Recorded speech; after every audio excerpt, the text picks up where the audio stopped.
जय हिंद साथियों, नमस्कार। स्वागत है आप सभी का अपने यूट्यूब चैनल एग्जाम नॉलेज पर। दोस्तों, आज की इस वीडियो में हम बात करने वाले हैं उत्तर प्रदेश पुलिस कांस्टेबल भर्ती के बारे में। जैसा कि आप सभी को पता है कि उत्तर प्रदेश में 60,244 पदों पर आपकी भर्ती आई हुई है। तो साथियों, आज की यह जो वीडियो होने वाली है, इसमें हम बात करेंगे कि किस तरह से आपको अपने बचे हुए अंतिम समय में तैयारी करनी चाहिए, जिससे कि आप अपनी एक सीट 100% कन्फर्म कर पाएँ। तो यदि आप हमारे चैनल पर पहली बार विजिट कर रहे हैं तो वीडियो को लाइक और शेयर कर दीजिएगा और चैनल को भी सब्सक्राइब कर लीजिएगा।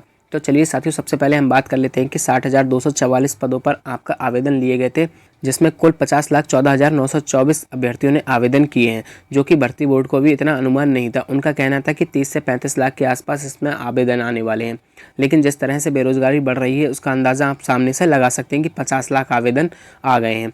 अब हम बात कर लेते हैं कि 60,244 पदों पर जब 50 लाख से ऊपर आवेदन आए हैं, इस प्रकार आप देखेंगे कि एक सीट पर जो ओवरऑल फाइट होने वाली है वह 83 कैंडिडेट के बीच में होने वाली है। अब हम बात कर लेते हैं मेल और फीमेल की अलग अलग सीट्स के बारे में। तो आप देखेंगे कि मेल की जो वैकेंसी है 48,000 वैकेंसी है और कुल आवेदन मेल कैंडिडेट के द्वारा किए गए में 35 लाख हैं।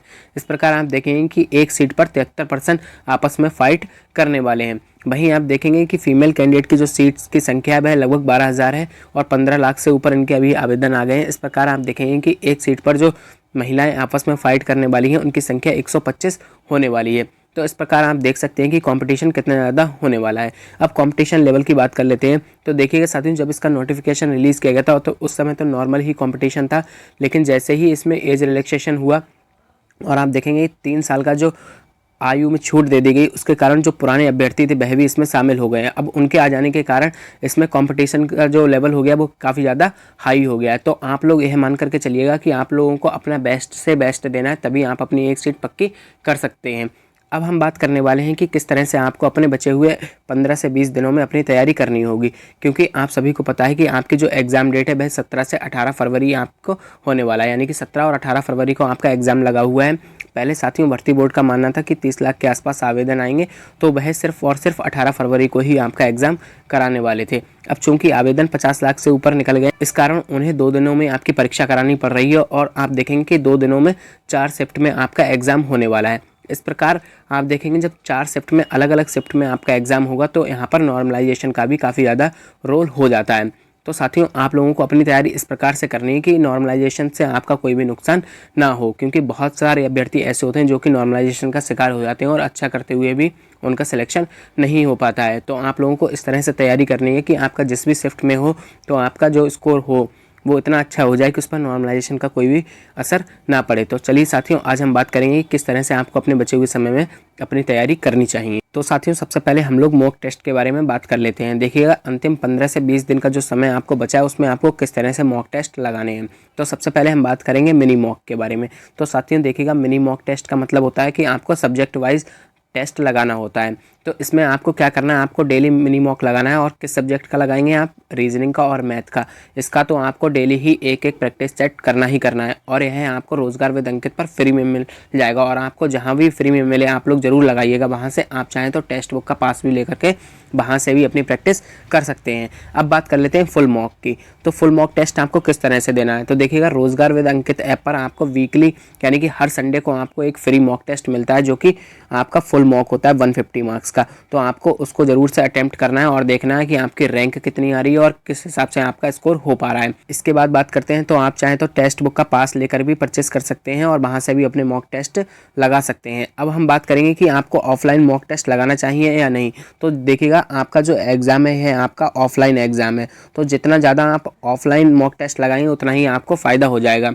क्योंकि हम लोग क्या करते हैं, ऑनलाइन जो मॉक टेस्ट आता है उसमें हमें गोले नहीं भरने होते हैं, तो उससे हमारा टाइम काफ़ी ज़्यादा बच जाता है। और जब हम परीक्षा देने जाते हैं ऑफलाइन तो हमें गोले भरने पड़ते हैं, फिर वहाँ पर हमारा टाइम मैनेजमेंट नहीं हो पाता है। इसलिए आपको क्या करना है कि आपका 17 से 18 में आपका एग्ज़ाम होने वाला है, तब तक आपको क्या करना है, 5 से 7 कम से कम 5 से 7 आपको ऑफलाइन फुल मॉक टेस्ट लगाने ज़रूरी है। ये है आपके लिए कंपलसरी, आपको लगाने ही लगाने हैं। अब हम बात कर लेते हैं आपको टाइम कैसे मैनेज करना है। तो देखिएगा, 2 घंटे का आपका समय मिलेगा और 120 क्वेश्चन करने होंगे।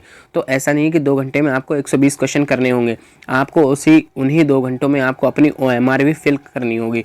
अब आप मान लीजिएगा कि आप जल्दी जल्दी में OMR में गलत कर देते हैं, यानी कि आपके 2 से 3 प्रश्न गलत हो जाते हैं और इतने नंबर से ही आपका सिलेक्शन रुक जाता है, तो आपको सोचिएगा कितना बुरा लगेगा। इसलिए आपको क्या करना है कि आपको लगभग 1 घंटे 45 मिनट में या 50 मिनट में अपना पेपर सॉल्व करना है और 10 से 15 मिनट आपको अपनी OMR के लिए बचाने हैं। आप चाहें तो साथ साथ भी OMR फिल कर सकते हैं।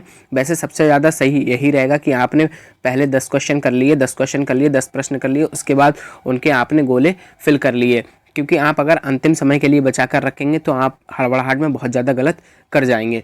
तो इसके बाद बात करेंगे कि आपके पास 10 से 15 मिनट का समय होगा केयरफुली OMR भरने के लिए, तो इतना समय तो आपको चाहिए ही चाहिए। यानी कि फिर हमारे पास कितना समय बचता है, 1 घंटा 50 मिनट या फिर 45 मिनट, तो इतने में ही हमें अपना पेपर सॉल्व करना होगा। अब साथियों बात करते हैं कि जब हम लोग मॉक टेस्ट देते हैं तो उसमें तो हमारा टाइमिंग सही आ जाता है, लेकिन जब हम एग्ज़ाम सेंटर में पेपर दे रहे होते हैं तब हमारा टाइम मैनेजमेंट गड़बड़ हो जाता है। तो ऐसा क्यों? क्योंकि साथियों ऐसा इसलिए होता है कि जब हम एग्ज़ाम सेंटर में होते हैं तो हमारे ऊपर ऑलरेडी बहुत सारा प्रेशर होता है कि हमें अपना पेपर अच्छे से करना है, और मान लीजिएगा कि कोई 2-4 क्वेश्चन ऐसे आ जाते हैं जो हमसे नहीं हो पा रहे हैं, वो हमारा बहुत ज़्यादा टाइम खा जाते हैं। तो इसलिए एग्ज़ाम सेंटर में टाइम मैनेजमेंट करने के लिए हमें क्या आना चाहिए, तो हमें पता होना चाहिए कि कौन सा क्वेश्चन हमें अटेम्प्ट करना है और कौन सा नहीं। और उसमें भी साथियों सबसे ज़्यादा जो ज़रूरी है वह यह है कि हमें छोड़ना आना चाहिए, यानी कि हमें पता होना चाहिए कि ये वाला क्वेश्चन हमें अटेम्प्ट नहीं करना है, ये हमारा बहुत ज़्यादा समय खा जाएगा। यानी कि आप देखेंगे कि मैथ में और रीजनिंग में बहुत सारे प्रश्न ऐसे आते हैं जिनको देखकर लगता है कि हम लोग ये आराम से कर सकते हैं, लेकिन जब हम उसको सॉल्व करने बैठते हैं तो वह मात्र एक सवाल हमारा 5 से 7 मिनट खा जाता है। और जब ऐसे मान लीजिएगा 2-3 सवाल आपको मिल जाएंगे अगर पेपर में, तो आपके 15 से 20 मिनट ऐसे ही चले जाएंगे, तो आपका टाइम ज़रूर से ज़रूर आपको कम पड़ेगा। तो इसके लिए आपको क्या करना है, इसके लिए आपको प्रैक्टिस करनी है बहुत ज़्यादा।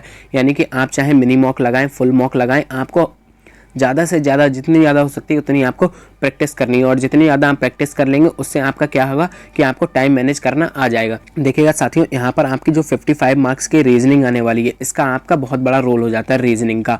और वहीं बात करते हैं कि शायद आपकी 19 मार्क्स की जो आपकी आने वाली है मैथ, तो इनका बहुत ज़्यादा रोल हो जाता है, और ये सिर्फ और सिर्फ आपको प्रैक्टिस से ही करनी है। तो यानी कि जितनी ज़्यादा आप क्वेश्चन की प्रैक्टिस खुद से कर लेंगे उतना ही आपके लिए फ़ायदेमंद होगा। तो आपको mini mock subject wise reasoning और मैथ का तो ज़रूर लगाना ही लगाना है। अब बात कर लेते हैं साथियों कि अंतिम 15 से 20 दिनों में हमें क्या पढ़ना चाहिए और क्या नहीं पढ़ना चाहिए।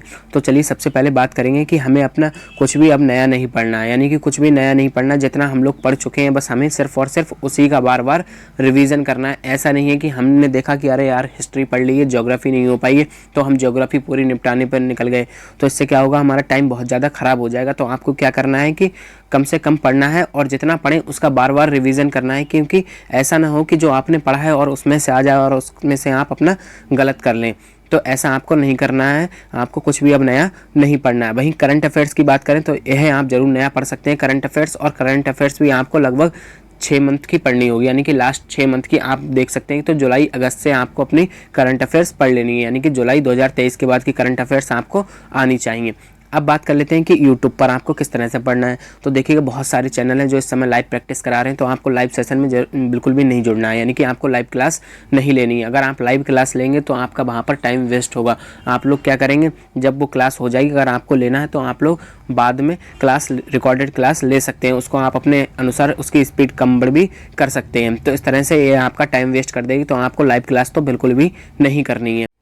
अब साथियों हम लोग मैथ की बात कर लेते हैं कि मैथ की आपको किस तरह से अंतिम समय में तैयारी करनी है। तो देखिएगा आपको अपना बस मिनी मॉक लगाना है, यानी कि रोज़ आपको 20 से 25 प्रश्न मैथ के सॉल्व ही करने हैं, जो कि आपके कैसे होने चाहिए, आपके मिक्स प्रश्न होने चाहिए। ऐसा ना हो सिर्फ एक ही टॉपिक के आप कर रहे हैं, आपके पास सारे टॉपिक के आने चाहिए, जिस तरह से आपका एग्ज़ाम आने वाला है। और इसमें भी अगर आप अभी तक मैथ अपना तैयार नहीं कर पाए तो आपको सबसे ज़्यादा तैयार करने की ज़रूरत है। तो आप HCF LCM अच्छे से कर लें, नंबर सिस्टम आप अच्छे से कर लें, परसेंटेज अच्छे से कर लें, प्रॉफिट लॉस अच्छे से कर लें, SI CI बेसिक कर लें आप, और एवरेज। इसके बाद आप आयु वाले प्रश्नों को कर लें और रेशियो वाले प्रश्नों को कर लें। इतने टॉपिक आप अगर आराम से कर लेंगे तो आप देखेंगे कि आप परीक्षा में जो आपके 19 प्रश्न पूछे जाएंगे उसमें आप लोग आराम से 14 से 15 प्रश्न आराम से कर ले जाएंगे, अगर आपने इतनी तैयारी कर ली होगी। तो इतना ही आपको पढ़ना है अंतिम समय में।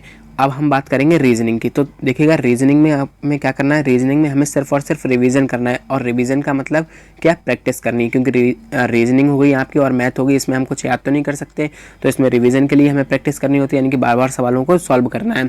तो जो भी आप देखेंगे कि हम लोग जो मॉक टेस्ट लगाते हैं तो उसका आपको एनालाइज करना है कि मान लीजिए आपने मैथ का लगाया है और रीजनिंग का लगाया, तो आपको पता चल जाएगा कौन कौन से टॉपिक से हमारे प्रश्न गलत हो रहे हैं। तो हमें बस लास्ट समय में उन्हीं टॉपिक को सुधारना होगा, जिससे कि अगर उन टॉपिक से हमारे अच्छे खासे प्रश्न आ जाएं, 4-5 प्रश्न आ जाएं, 2-3 प्रश्न आ जाएं, तो वो वह प्रश्न हमारे गलत नहीं होने चाहिए। इसलिए आपको क्या करना है कि अंतिम समय में मैथ और रीजनिंग की प्रैक्टिस ज़्यादा से ज़्यादा कर लेनी है। अब हम बात कर लेते हैं हिंदी की। तो हिंदी में आपको क्या करना है, आपको आदित्य पब्लिकेशन की बुक से बस रिविज़न करना है। उसमें जितने भी प्रश्न दिए हैं आपको सभी टॉपिक वाइज सारे प्रश्नों को बार बार पढ़ते रहना है। उससे क्या होगा कि 90% आप देखेंगे कि तो आपको वही प्रश्न, रिपीटेड प्रश्न आपको देखने को मिल जाएंगे जो कि आदित्य पब्लिकेशन की बुक में दिए हुए हैं। तो आप लोगों को बार बार रिवीजन करना है और ख़ास तौर पर आपको रस, छंद, अलंकार के टॉपिक भी अच्छे से कर लेने हैं, क्योंकि यही टॉपिक हैं जो कि बहुत सारे कैंडिडेट को नहीं आते हैं और यहीं से कंपटीशन बनता और बिगड़ता है। अब हम बात कर लेते हैं जीएस के बारे में। तो जीएस में साथियों आपको कुछ भी नया नहीं पढ़ना है, क्योंकि जीएस एक समंदर है, बहुत बड़ा जीएस है। कभी भी आप इसका आजीवन सिलेबस ख़त्म नहीं कर पाएंगे। आप जीएस में कभी ये नहीं कह सकते कि 100% हमारी तैयारी हो गई है। इसलिए आपने जितना कुछ पढ़ लिया है सिर्फ और सिर्फ उसका रिवीजन करना है। कुछ भी आपको ज़्यादा नया पढ़ने की ज़रूरत नहीं है। आपको थोड़ा सा बस यूपी जीके के बारे में देख लेना है। अगर आपने अभी तक यूपी जीके के बारे में नहीं पढ़ा तो यहाँ से आपको 2-3 प्रश्न देखने को मिल सकते हैं। तो आपको बस खाली जीएस में क्या करना है, जो आप पहले पढ़ चुके हैं उसका रिवीजन करना है, यूपी जीके का रिवीजन कर लेना। और वहीं बात करें तो 6 मंथ की आपको करंट अफेयर्स, लास्ट 6 मंथ की करंट अफेयर्स आपको अच्छे से आनी चाहिए। अब हम बात करेंगे, देखिएगा साथियों, रीजनिंग हिंदी में जिसका स्कोर अच्छा होगा उसका सिलेक्शन पक्का हो जाएगा। तो आप देखेंगे कि जो आपकी 37 नंबर की हिंदी आ रही है और 55 नंबर की जो आपकी रीजनिंग आ रही है, तो अगर आप 37 में से 32 के आसपास, 30 के आसपास कर सकते हैं और इधर 55 में अगर आप लोग 48-50 के आसपास कर सकते हैं, तो आप देखेंगे कि आपका एक स्कोर बहुत ही अच्छा स्कोर होने वाला है और आप लोगों का सिलेक्शन श्योर 100% आपका सिलेक्शन हो जाएगा। इसलिए आपको अंतिम समय में फोकस करना है कि जो भी हम हिंदी और रीजनिंग जो हमारी है उसमें ज़्यादा से ज़्यादा रिवीजन कर लें और सबसे कम गलत होने के चांसेस हमारे इन्हीं सब्जेक्ट में हो, क्योंकि यहाँ से कंपटीशन काफ़ी ज़्यादा टफ हो जाता है। क्योंकि अधिकतर आप देखेंगे कि रीजनिंग और हिंदी सबकी अच्छी होती है, लेकिन कितनी अच्छी होती है कि 80% प्रश्न सब लोग कर लेते हैं। तो हमें कहाँ पहुँचना है, हमें पहुँचना है 90 से 95% तक इनके प्रश्नों पे, क्योंकि जीएस बहुत ज़्यादा टफ हो जाता है सभी के लिए और मैथ बहुत सारे कैंडिडेट के लिए मैथ टफ हो जाता है। तो साथियों इस प्रकार से आपको अपनी तैयारी करनी चाहिए अंतिम समय में। अब हम बात कर लेते हैं कि आपके लिए सेफ स्कोर क्या हो सकता है। देखिए साथियों, आपके लिए एक बिल्कुल सेफ स्कोर की बात की जाए कि यदि आपका इतना स्कोर आएगा तो आपकी सीट 100% कन्फर्म हो जाएगी। तो यदि आप यूआर, ओबीसी और ईडब्ल्यूएस के कैंडिडेट हैं तो आपको अपना टारगेट 210 प्लस रखना चाहिए। हो सकता है कि कट ऑफ इससे बहुत ज़्यादा कम चली जाए, लेकिन अगर आपके 210 प्लस आएंगे तो आपका सिलेक्शन 100% श्योरिटी के साथ हो जाएगा। वहीं यदि आप एससी के कैंडिडेट हैं तो आपको अपना टारगेट 190 प्लस रखना चाहिए। अगर आप महिला हैं और आप फीमेल कैंडिडेट है तो आपको अपना टारगेट 200 के आसपास रखना चाहिए, यानी कि यदि आप 200 प्लस अपना स्कोर कर पाएंगे तो आप लोग ज़रूर से ज़रूर सेलेक्ट हो जाएंगे। हम ये नहीं कह रहे हैं कि कट ऑफ इतनी ज़्यादा जाएगी, कट ऑफ हो सकता है कि इससे काफ़ी ज़्यादा कम चली जाए, लेकिन इससे ज़्यादा जाने के चांसेस नहीं है। यदि आप इतना स्कोर करेंगे तो आप लोग 100% श्योरिटी के साथ सिलेक्ट हो जाएंगे। तो यदि आपको हमारी यह वीडियो पसंद आई तो वीडियो को लाइक और शेयर कर दीजिएगा और चैनल को भी सब्सक्राइब कर लीजिएगा। Thank you.